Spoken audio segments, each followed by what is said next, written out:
Thank y'all for coming. It's really important to Coach Rhule that, we share, y'all hear him. I know I say y'all a lot, so everybody get used to it. You guys, I sit over there where Keith's sitting at, most of his press conferences and even those of our staff, and y'all hear him mention a lot of people's names. And it was really important to him, that Keith put something together that you could get a look behind the scenes. It's not just coming from him, because that's where the magic is happening. It really is. I mean, he's a tremendous leader. I wanted to give Sean a standing ovation. He's incredible. The fact that they've worked together for so long has been, it's been fun to see, and I'm just happy to be here. I didn't really mean to do an opening statement, but I was thinking about it when I walked down here, and I was like, golly, the last time I really did this in any formal setting was at our 23 state championships. 23? 22. Yes, it runs together. So thank y'all for coming, and glad to take any questions. What's it like for you to have made that adjustment where you have gone from being out in front in Texas to behind the scenes here? I love it. I do. I mean, there's, when you're in a position as a state athletic director, especially the state of Texas, that's a blessing in itself. But work is work. And I signed on for this, and, there probably wouldn't be too many people that I'd go and work for and leave those Texas boundaries. And there probably wasn't another university that I probably would have had in my line of sight. When people on our staff, say that they're truly Nebraska fans, it's good. And it's, everywhere you go, I know I stayed athletic director there, and you just, I'm behind the scenes here, and I'm perfectly okay with it. But no matter who you are or what you do, when you change a job, you have to re-earn it. And that's been my mentality the whole way, is just to get in here, put my head down, and help make this program better. Can you go into that a little bit more? Why make that move? Sean kind of broke down his path and being charmed by LinkedIn. Well, so when you're the state athletic director, I don't know if this is this way in every state, but you end up knowing all of the college coaches, and so when Matt, I knew Coach Rhule, and I grew up in Waco, so I always stopped through there and went to practice because I was going from Austin. Our home base was out of Austin, Texas. We were part of the University of Texas system. And I was always going to DFW, and I stopped through, when Matt came in, I'm like, who is this guy from Rice? And then, you read about him. And he hired three of my buddies, Joey McGuire, David Wetzel, Sean Bell, very highly regarded Texas high school football coaches. And I was like, wow, this is interesting what he's done here. So I stopped through. I met him and Sean. I have a picture on my wall in my office of me and Sean, and Sean Padden's actually taking the picture. It was me, Joey McGuire, David Wetzel was in that picture. John Bell wasn't in that picture, but I got internal to that program. And I didn't just get internal just by what I observed. I got internal to that program because Joey McGuire is a good friend of mine. And everything that he was telling me was like, this guy's an incredible leader. I've been enamored with leadership my whole career, not only my own personal leadership, but those that work with me and around me. And you saw, I just heard Sean, kind of telling y'all how when he got in front of the youth group there and spoke, and he was on fire. It was the same way for me. You don't always get to choose your bosses, but when you can, you take advantage of it. And it was a no-brainer for me to go work for somebody that was gonna, you think I was at my pinnacle, but just like anything else, my number one goal was to be athletic director of the state of Texas. But, once I met him, I knew I wanted to go, to stay associated with him in some way. Almost went to Carolina with him. COVID hit, and I was like, I cannot leave the state of Texas during COVID. But then it came full circle. And I'm so glad, that I have this opportunity to work for him. He makes you better. He makes everybody better. And that's what, people should always want to work for, is to be better. How does he make you better? How does he make me better? I've always, prided myself in being meticulous, and he's 10 times meticulous. And because I always think the little things are what make the big things happen. if there's a speck of dust on a table where we're having a recruiting visit, that could change that recruiting visit just like that. If there is a piece of equipment out and we have guests at practice, it could send the message that we're not at this elite level that we say that we're at. So the little things for him, I don't know that I've ever seen anybody as self-aware as he is and aware of his environment. And, and he pushes you for perfection. And so, for me, I felt like I was already at that level. I'm more so, ingrained in the goals of this program. And to give it a little bit more broad context, it doesn't matter what level you are in this program, you're accountable to winning. And, I don't know how every person feels about this, but I know that it's always driven me is if you anchored me to the goal and you made me accountable to the goal, then I was going to be that much better as an employee, in that group, whether when I was coaching or when I was an athletic director in schools or whether I was as an athletic director of the state. And so if it's our lowest level person, all due respect to that, because we have a lot of, up-and-comers on our staff, they have that same level of accountability. And I think that's what makes us so, incredible, is that everybody has pressure on them in their areas to perform so that we can be successful. And I'll add one more piece to that. And the success is making those kids, putting those kids, those players, I came from public school, so I still say kids, but putting those players in position to be successful. The number one reason we're here is not Matt Rhule. The number one reason we're here is those players and to help them meet every goal and check every box that they have. What roles did you have in helping get everybody moved into the building, or finalized with the building, and how is that a game changer, the new building over there? So for the new building, I was in charge of, just pretty much when I hopped on board here in January of 23, I was, in charge of just all the transition plans, and they changed a lot. We thought we were moving in June of 2023. That didn't happen. We ended up being able to get into this lower level over here. I just came from there, that's why I'm pointing that way.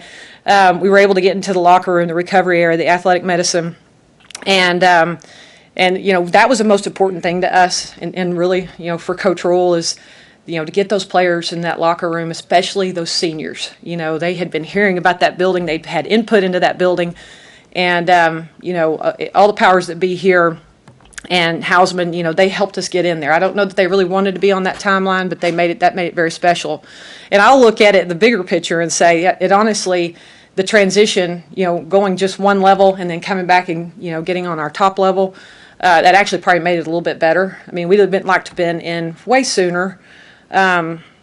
But it was, it's a monster. We have a very large staff. We have a staff of 73, and you have, from strength and conditioning to nutrition to your athletic medicine staff to your recruiting staff to all that.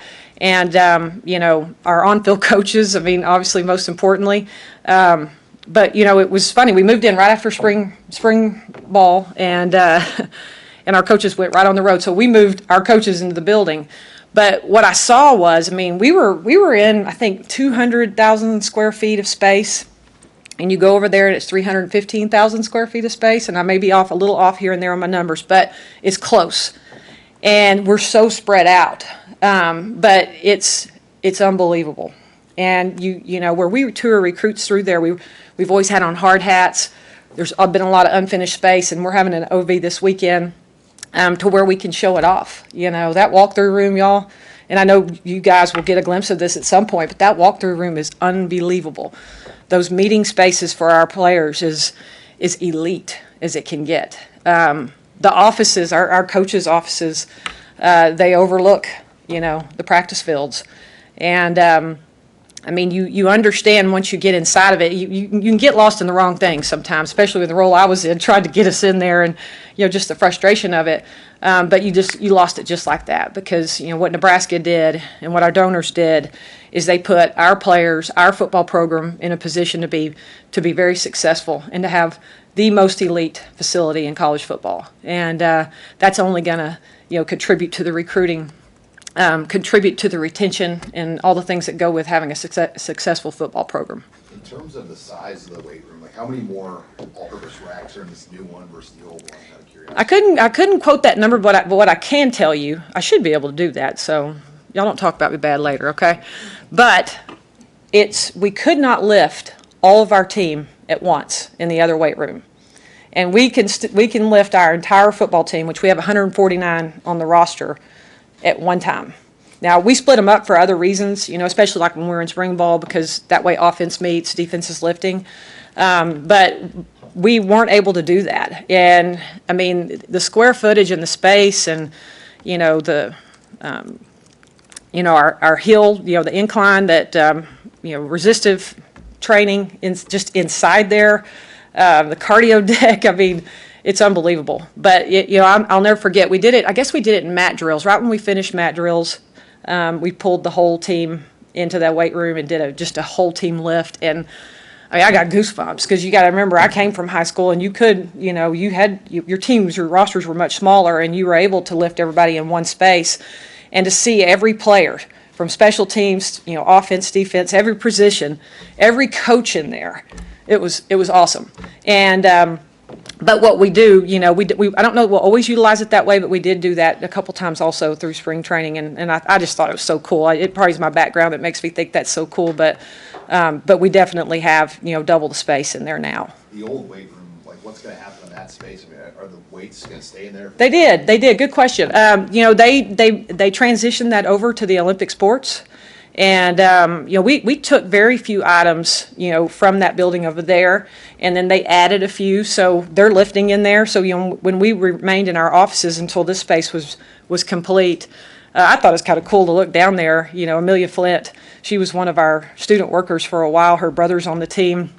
And I remember I walked over to the window and I looked down and she's down there just squatting, and I don't know, it's probably just my passion for all sports that makes that so interesting to me, but I do think it's cool. But that space is fully occupied by them as of now. Yep. That's what you mentioned there, your passion for all sports. Of course, when you were at the UIL, it was more than football that you were in charge of. What's been your observation about this athletic department?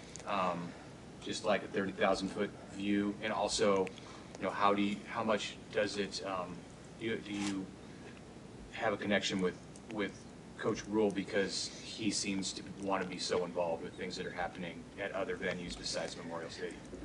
So you can't help, once you're an athletic director, you can't help but take that that hat off. I mean, I always want to put it back on. I'm like, okay, hang on, I'm just in one sport now. But what I do understand about football is that it can, and I believe this when I, very first got into athletic administration, and I believe this to this day, is that, you can learn a lot and gain a lot from the sport of football and the way that they run, the program from the internal to the external. And it benefits other sports. So when I was an AD in schools, I always made coaches collaborate. I believed in it because I firsthand had that experience. Way back when, I was hired by Todd Graham at Allen High School. He didn't have an office for me. He stuck me in with the football coaches. It was the best thing that could have ever happened for me. I sat in there and watched film, offense, defense, special teams. I charted plays on the sidelines. And, he wasn't making me do it. But what it did is it made me, at that time I was a high school softball coach, and it made me better. So when I look at the 30,000 feet here from kind of just having that background, and I look across the sports, and I'll answer the first part of this, I mean, what we do for athletes here is unbelievable. The resource that we pour into them, and, that they provide for the coaches so that we can have success here is only just beginning, is the way I look at it. Troy Dannon, Haven Fields, their addition to our athletic department. I love Trev, and I was always enamored with Trev, and so, he was so highly respected, and hated to see him go. Even he went back to my home state. I teach a class at Texas A&M, so it's kind of funny that he went back there. But when I look at, the immediate impact that Troy, Dannon, and Haven, and we've added, I can't think, what's Seth's last name? Dorsey, our CFO. I mean, they're among the staff, and they're among all that. So I flip over to Coach on the final part of this question, and you have this great collaboration already, he had with the head coaches, and I get to be a small part of that, right? And in my role, I'm not an extension of him. I get to meet them because of him, and I'm in awe of Fred Horberg. I'm in awe of Amy Williams.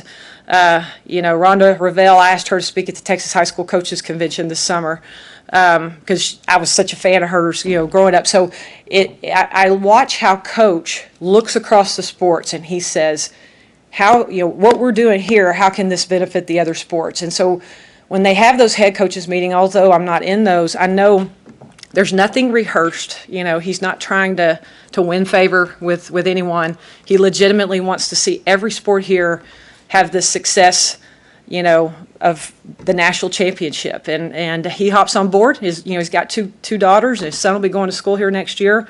He wants them to be immersed into the women's programs as well. So long answer, but it is something that I love, and I'm glad that he embraces it as well.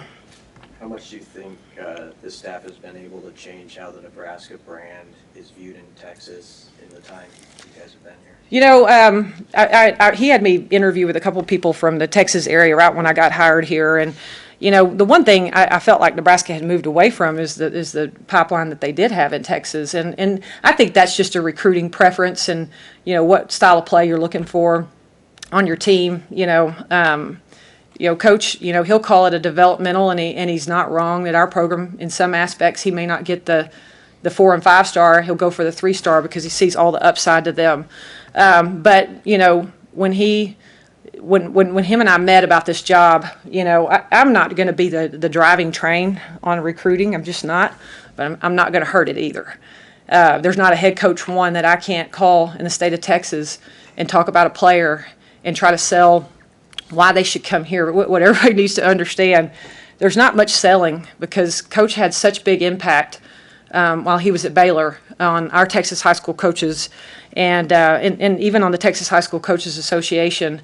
They're going to always encourage their kids to come and play for our staff and under his leadership. But I did have a couple, where I was able to, if any, I don't want to even say sway, but I was able to encourage some things because of those roots, and anywhere I can help. I think our staff does a great job. They don't need me to do that, but again, I'm not going to hurt it, and I can help reinforce what we're doing here and what their role would be here, especially with the parents, because they're like, wow, you were that lady in charge, and you were that one that always was giving that trophies, and you're like, yeah, I am that lady, so it's been good, and I'm glad to see that we're back in Texas, and I love what we're doing here in Nebraska, to be honest with you. We talk about that a lot as a staff, and picking up our local players here and trying to identify the kids that can either walk on here or be full scholarship, and keep that pipeline as well. I mean, I think that's what's made Nebraska great, and we want to just carry that tradition out.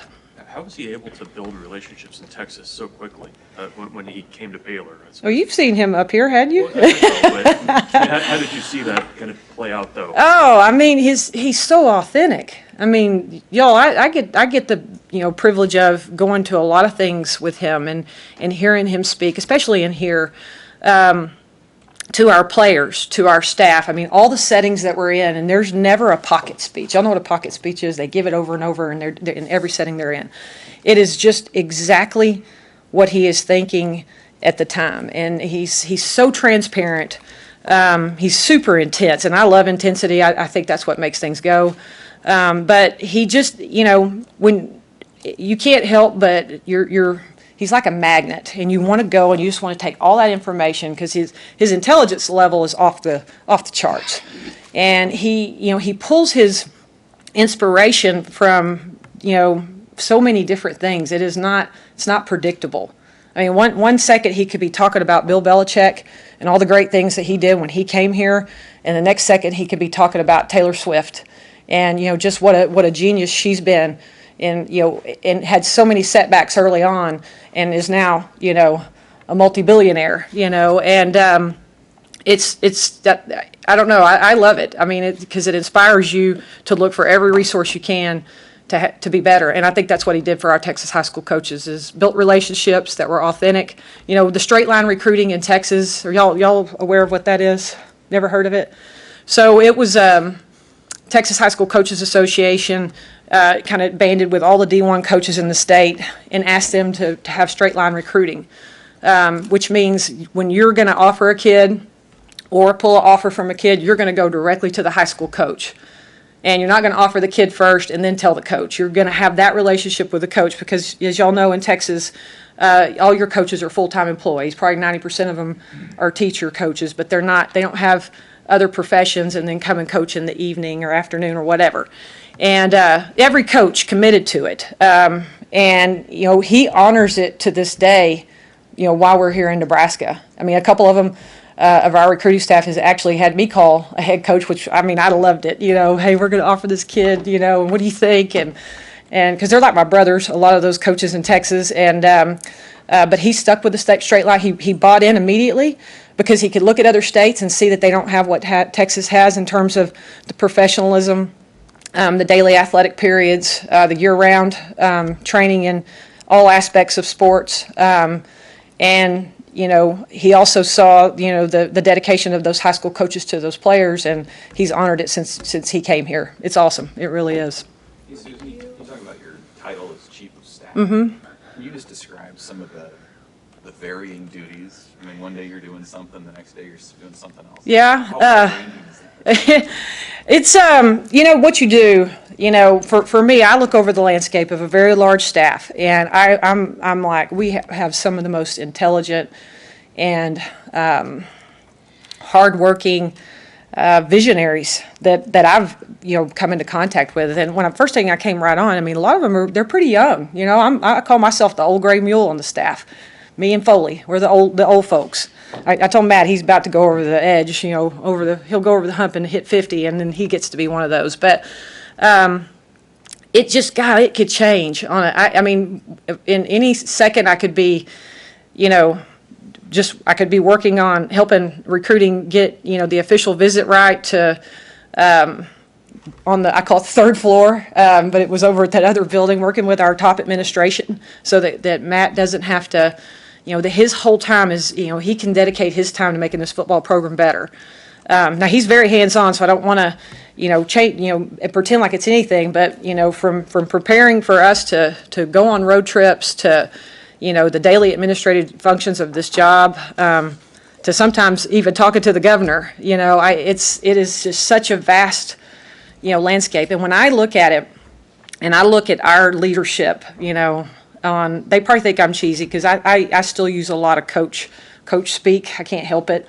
But, what I try to do is I try to, be invested in each person, make sure they have every resource they need to be successful, and to make sure we don't get in what I call silos, to where, they're doing this and this group doesn't know how this is functioning over in this department. And I'm real big on your horizontal leadership, will affect your vertical growth. And I feel like, and I feel like with Coach, he does a great job of, aligning us horizontally, but you've just got to make sure they've oh my gosh, I lost his name. Our video guy. Cole Gerke. I'm throwing out names. It's a lot. I haven't done this in a while. But I look at each one of them, and I just wish you guys could spend time with it because you're like, okay, hold on, yes, you're doing this, but let's make sure everybody on our staff knows that this is how this is going to operate and this is going to function. And, it's I think I do okay at it. I think I could be better. I'm one of those people that I never think you've completely arrived. And you have to figure out the job of chief of staff. I don't know. I want every person that's on our staff in any role, including myself, to be the best in college football. And it's that for my position, I feel like it's a little harder to measure because it's not a measurable contribution. But I think that we do a good job of pulling it all together and, making our program, what we're trying to do is set benchmarks for ourselves so that we set ourselves apart from everybody else. And you asked about that building. Moving in that building is just one step towards that.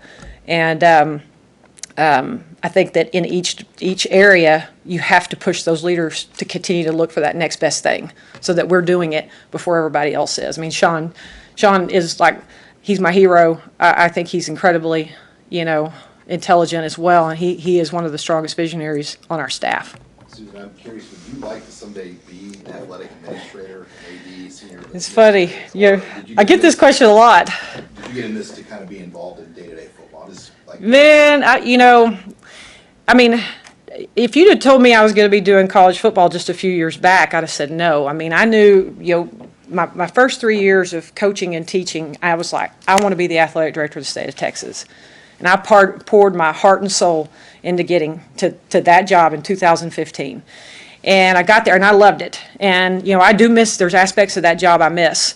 But I get this question a lot, I guess because I was an athletic director, do I have this goal? And I tell everybody, if something like that happened, it would happen organically. Because I feel like I owe Matt a ton of loyalty and a ton of commitment, And the other thing is, what I want to pour, my efforts into and however I can contribute is us winning a national championship.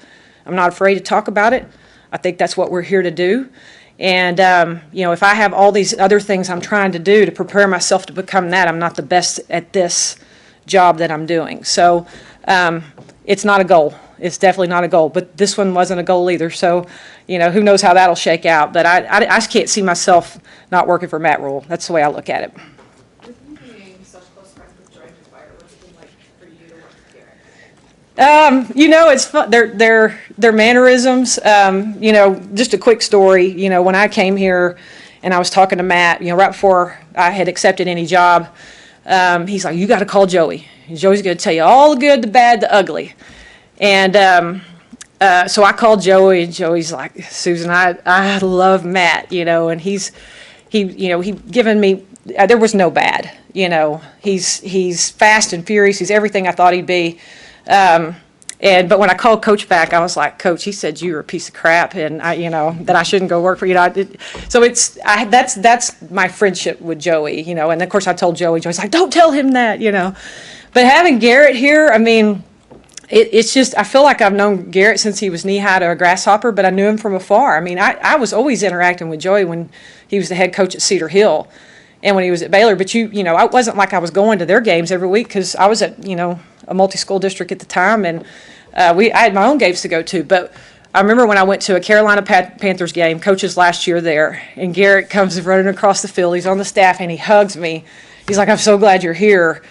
And when I finally, some of it was hidden because I didn't want the state of Texas knowing that I was going. He was one of the first ones that reached out to me and said, because I think he was contemplating coming at the time, and he sealed his deal later on down the line. And it's just great. He is so much like his dad, but also so much his own person.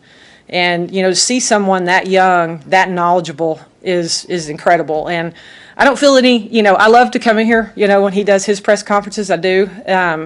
Just to watch him grow up and do what he does. But he's a incredible, wide receiver coach, and his future is so bright. And I'm just glad to be a part of it with him and share that time with him. Hey, Susan, with what you and Rhule have been able to do so far for the program, just coming in and building it up, having this first year done, how rewarding has this been for you? Y'all hear Coach talk about 5 and 7 all the time, and our games that were just lost by the margins, of 3 and 2 overtime games. And but for me, when I look at last season, what I had missed, I had missed being in a coach's office, and I'm back. I go in there and I kick around, and you're just as welcome in any of their offices. I shoot the bull with them. It's awesome. I talk about offense, I talk about defense, I talk about special teams with Ed. So I've loved that. But the most rewarding thing are the players, period. Because when you become the state AD, you're stranger danger to every athlete out there. They just don't know who you are.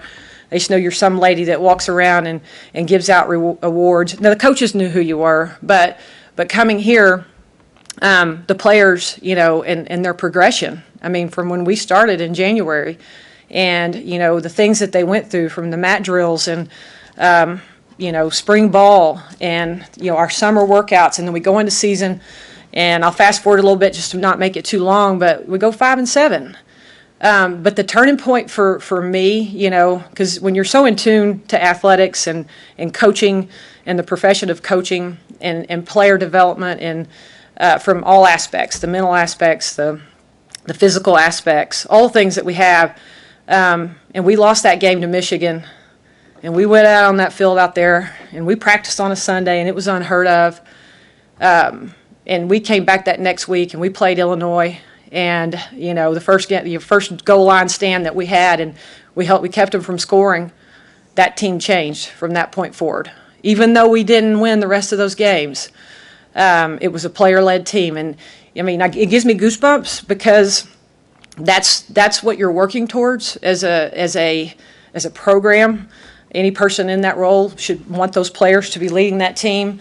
And I knew we were going to be just fine. You know, we all held out hope, and every game you were like, it's building to this big moment. And, you know, we had the heartbreaking Iowa game, but you never saw that locker room. You know, you never saw it dip after that Michigan game. And I know, you know, y'all, spring ball was awesome, you know, and we're going to carry that momentum over. But we're not going to be complacent either. We're going to continue to build towards that. So it's been awesome. I love those players. You know, I don't, you know, they sometimes try to figure out exactly what I do, but it all happens very organically where they get to know who you are and what your role is. And we're a very, very tight-knit team. And we're, you know, our staff is very, very tight-knit, and you put all that together, we're a hell of a football family. It's fun. Anything else? Great. All right, thank you all. Thank you. That's mine. Somebody's phone? Yours?